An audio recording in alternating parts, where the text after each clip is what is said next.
कोरोनाच्या पार्श्वभूमीवर आपण ऑनलाईन क्लासेसची सुरुवात करत आहोत. आज आपण गणित हा विषय पाहणार आहोत, मॅथमॅटिक्स. तर विद्यार्थी मित्रांनो, आपण 10वीला मॅथमॅटिक्स शिकलेलेच आहात, पण 10वीला मैथमेटिक्स पढ़ाई है, लेकिन मैथमेटिक्स के दो भाग आपने देखे हैं, अलजेब्रा और ज्योमेट्री. लेकिन हम लोग यहाँ देखने वाले हैं मैथ्स 1 और मैथ्स 2.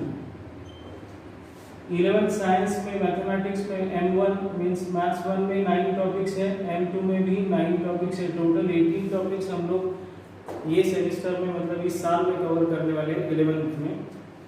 अब देखिए, ये 9th चैप्टर है. इसमें से हम लोग आज पहला चैप्टर शुरू करने वाले हैं, angles and it's measurement. Angles माने क्या और उस एंगल्स को हम लोग किस तरह से नापेंगे या किस तरह से हम लोग उसका मेजरमेंट करेंगे, ये हम लोग इस टॉपिक में पढ़ने वाले हैं. तो इस टॉपिक को शुरू करने से पहले हम थोड़ा सा बेसिक में जाएंगे. 10th में आपने ट्रिग्नोमेट्रिक रेशियो ये चैप्टर देखा है. ट्रिग्नोमेट्रिक रेशियो में आपने क्या देखा था, different types of trigonometric ratio. Total 6 ratios are there.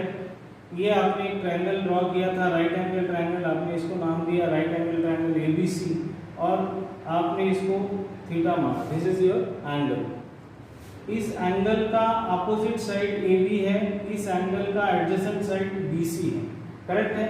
तो इस आधार पर हमने ट्रिग्नोमेट्रिक रेशियोज के कुछ डेफिनेशंस देखे थे. जैसे number 1, sine theta equals to opposite side upon hypotenuse. Opposite side किसका अपोजिट साइड, ये थीटा का अपोजिट साइड अपॉन हाइपोटेन्यूज. ये हो गया आपका साइन का फॉर्मूला या डेफिनेशन. उसी तरह आपने देखा था cos थीटा. cos थीटा का डेफिनेशन है adjacent side upon hypotenuse. Third है tan of theta. tan of theta का डेफिनेशन आपको इसके ऊपर से ही आ जाएगा, sin theta upon cos theta. ये बेसिक रिलेशन है दोनों का. तो हम लोग अगर इसको डिवाइड करते हैं तो ये हाइपो हाइपो कैंसिल होके opposite side upon adjacent side. This is your definition of tan theta. उसी तरह से आपने sin थीटा का डेफिनेशन याद किया, उसके साथ sin थीटा का रेसिप्रोकल है cosec theta. cosec theta is the reciprocal of sin. सो आप इसको डेफिनेशन को, sin के डेफिनेशन को रेसिप्रोकेट करो, क्या हो जाएगा, हाइपोटेन्यूज अपॉन अपोजिट साइड. उसके बाद आपने देखा था 5th trigonometric ratio is sec theta. ये भी cos थीटा का रेसिप्रोकल है. मतलब क्या, हाइपोटेन्यूज अपॉन एडजेसेंट साइड. उसी तरह last but not the least, cot theta is what, reciprocal of tan theta, means adjacent side upon yes opposite side. तो ये 6 ट्रिग्नोमेट्रिक रेशियो आपने 10th में देखे थे. इसके साथ साथ आपने कुछ फंडामेंटल आइडेंटिटीज भी देखी थी, जो हम लोगों को इसके आगे आने वाले टॉपिक में देखना है. थोड़ा सा रिवाइज कर लेंगे. आपने इसको 10th में देखा ही है. देखिए, पहली फंडामेंटल आइडेंटिटी है sin square theta plus cos square theta equals to 1. Correct है. इस फंडामेंटल आइडेंटिटी के ऊपर से हम लोग दो फार्मूलाज बना सकते हैं, जो हम लोगों को आने वाले टॉपिक्स में बहुत ही इंपॉर्टेंट है. कैसा, sin square theta equals to, ये cos स्क्वायर थीटा को मैं शिफ्ट करता हूँ राइट साइड में, तो ये क्या होगा, sin square theta equals to 1 minus cos square theta. This is your first formula that we have prepared. इसके साथ साथ हम लोग cos स्क्वायर थीटा का भी फार्मूला लिख सकते हैं, 1 minus sin square theta. See, second fundamental identity is what, 1 plus tan square theta equals to sec square theta. ये एक फंडामेंटल आइडेंटिटी के ऊपर से आप और दो फार्मूलाज बना सकते हो. कैसे बनाओगे, tan square theta equals to sec square theta minus 1. दूसरा आएगा sec square theta minus tan square theta equals to 1. आपके नीट या जेई के एग्जाम में कुछ सवाल आते हैं, आपको कभी कभी ये थीटा को रिमूव करना होता है, तो यहाँ देखिए, यहाँ sine square theta plus cos square theta दोनों का एडिशन किया तो यहाँ से थीटा रिमूव हो गया।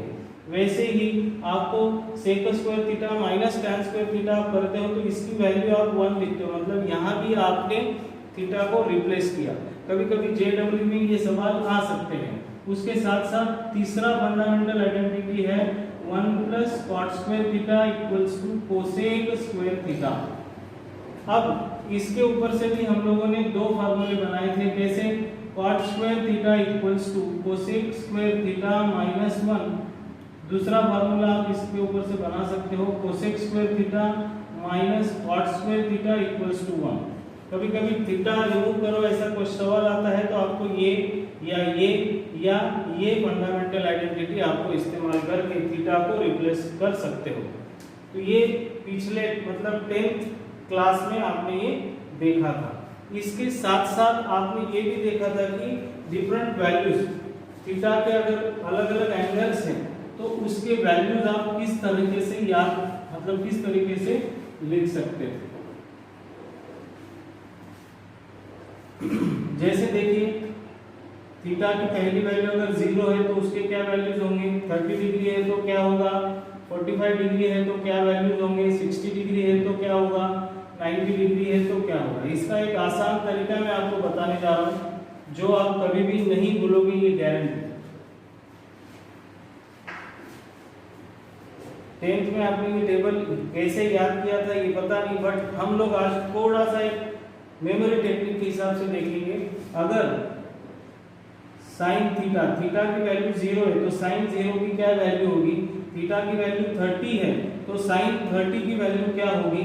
साइन 45 की वैल्यू क्या होगी? साइन 60 की वैल्यू क्या होगी? या साइन 90 की क्या वैल्यू होगी? ये आपको बाय हार्ट होना चाहिए, जो आपको जेडब्ल्यू में बहुत इंपॉर्टेंट टॉपिक है। ओके, तो इसको कैसे याद रखना है इसके लिए मैं थोड़ा सा एक बेसिक या मेमोरी टेक्निक बताने जा रहा हूँ। See these are 5 fingers. आपको एक नंबर, आसान नंबर याद रखना है। ये 0 डिग्री के लिए है, ये 30 डिग्री के लिए है, ये 45 डिग्री के लिए है, ये 60 के लिए है, ये 90 के लिए है। आप ये सीक्वेंस डिस्टर्ब करोगे तो ये सारे वैल्यूज गलत हो सकते हैं, गलत होने वाले हैं, तो ये सीक्वेंस डिस्टर्ब ना करें। सी मैं आपको एक नंबर बोलूंगा 0 12 12 32 1 0 12 12 32 1। कैसे लिखूंगा मैं यहाँ पे? 0 12 12 32 1।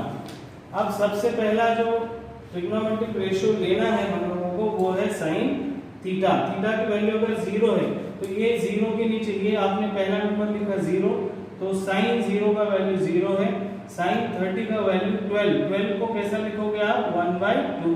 साइन थीटा की वैल्यू अगर 45 है तो साइन 45 को आप लिखोगे 12 कैसा लिखोगे? 1/√2।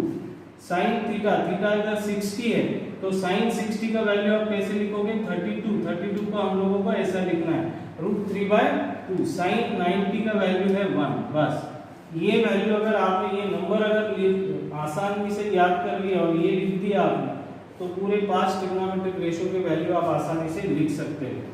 कैसे? अभी cos थीटा आप कुछ याद नहीं रखना है, जस्ट सीक्वेंस याद रखो। cos थीटा के लिए जस्ट रिवर्स कर लो आप। ये सारी चीजें आपको पता है क्योंकि आपने ये 10th में याद किया हुआ है। मैंने सिर्फ आपको मेमोरी टेक्निक बताई, ये सारी चीजें अभी आप बना सकते हो। tan थीटा का क्या मतलब है? sin theta upon cos theta. यहाँ पे 0 sin theta upon cos theta. अगर ये दोनों का डिवीजन करते चलोगे तो tan थीटा की वैल्यू आपको आसानी से मिल जाएगी। 0 upon 1 is 0, 1/2 upon √3 2 cancel, 1 upon √3 1/√2 1/√2 cancel, 1 2 gets cancel, √3 1 upon 0 यहाँ आप लिखते थे नॉट डिफाइंड, अब हम लोग लिखेंगे इन्फिनिटी। इन्फिनिटी का मतलब होता है not defined. Okay, 3 trigonometric ratio हो गए। बाकी के 3 बहुत आसान है। कॉट थीटा के लिए tan थीटा की रिवर्स लास्ट वाला पहले लिखो, उसके बाद ये यहाँ पे ये मिडल वाला यही आएगा, ये 1/√3 और ये 0 यहाँ चला जाएगा। बस इसके बाद आप सेक थीटा ले लो या कोसेक थीटा ले लो, कोई बात नहीं। कोसेक का और सेक का रिलेशन है, sec theta is reciprocal of cos, मतलब sec theta is what? sec theta is 1 cos theta. तो हम लोग इसका रेसिप्रोकल ले लेंगे 1/1 इज 1, इसका रेसिप्रोकल ले लेंगे 2/√3, इसका रेसिप्रोकल ले लेंगे √2, इसका रेसिप्रोकल ले लेंगे 2 और इसका रेसिप्रोकल 0 का रेसिप्रोकल होता है 1/0। तो हम लोग यहाँ लिखेंगे इंफिनिटी। हो गया, सेक थीटा का भी हो गया। और last cosec theta. Cosec theta का रिलेशन ये साइन के साथ है। कैसे? Cosec theta equals to 1/sin theta. तो साइन थीटा के सारे वैल्यूज को आप रेसिप्रोकल लेंगे यहाँ पे, तो सारे वैल्यूज आपको आएगा 0 का रेसिप्रोकल हो गया इंफिनिटी। या सेक थीटा को ही आप रिवर्स में लिख दीजिए, कोई प्रॉब्लम नहीं। इसका रेसिप्रोकल ये या ये यहाँ आएगा, इसका रेसिप्रोकल ये या ये सेम यहाँ आएगा, ये यहाँ जाएगा या इसका रेसिप्रोकल सेम वही आएगा 2/√3। 1 का रेसिप्रोकल 1। 10th में आपने ये टेबल आसानी से याद कर लिया था। मैंने जस्ट ये एक मेमोरी टेक्निक बताई जो आपको 12th में काम आने वाली है। आपके JEE के पेपर में सवाल सॉल्व करने के लिए टेक्निक आसानी से आपको आ जाएगी। जस्ट आपको एक दो बार रिवाइज करना है ये नंबर, ये टोटल टेबल आपको याद हो जाए। इसके बाद आपने 10th में देखा था practical applications of trigonometry.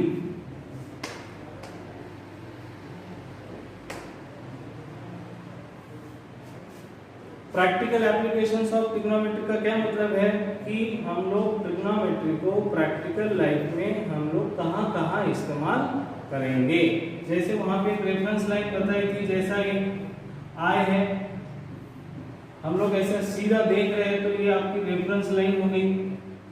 Reference line, इस रेफरेंस लाइन के हिसाब से अगर आप ऊपर देखते हो तो ये ऐसा एंगल बनता है ये वाला। इसको हम लोग क्या बोलेंगे? Angle of elevation. ये भी आपने देखा था एंगल ऑफ एलिवेशन। अगर आप किसी लाइट हाउस के ऊपर खड़े हो, यहाँ खड़े हो या बिल्डिंग के ऊपर खड़े हो, यहाँ कोई चीज है, यहाँ से आप इसको देख रहे हो, तो ये हॉरिजॉन्टल लाइन के साथ जो भी एंगल बनेगा उसको आपने क्या बोला था? Angle of depression. करेक्ट है? उन्नत कोन आणि अवनत कोन असं मराठीमध्ये आपण ह्याला म्हणतो। इसको जो ऊपर से एंगल बनेगा, रेफरेंस लाइन के ऊपर बनेगा, that angle is called as angle of elevation. अगर आप नीचे देख रहे हो तो ये रेफरेंस लाइन से जो नीचे वाला एंगल बनेगा, that angle is called as, मराठीत त्याला अवनत कोन असं म्हणतात, एंगल ऑफ डिप्रेशन। तर ये जस्ट आपने 10th में देखा था प्रैक्टिकल एप्लीकेशंस ऑफ ट्रिग्नोमेट्री। तो इसमें एक वर्ड आया एंगल। अब 11 से लेके ये एंगल के बारे में डिटेल हम लोग जानने वाले हैं। यहाँ पर हमने देखा था कि ये जो स्पेस बन रहा है इसको हमने एंगल ऑफ एलिवेशन कहा। बट अभी हम लोग देखने वाले what is the meaning of angle और उसको किस तरीके से मेजर करेंगे।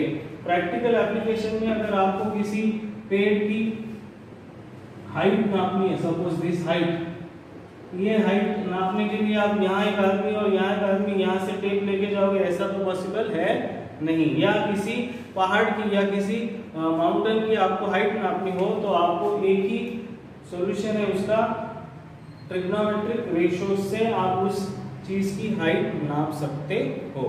तो ये एक बेसिक नॉलेज था जो आपने 10th में लिया। अब हम लोग 11th साइंस में इंटर कर रहे हैं।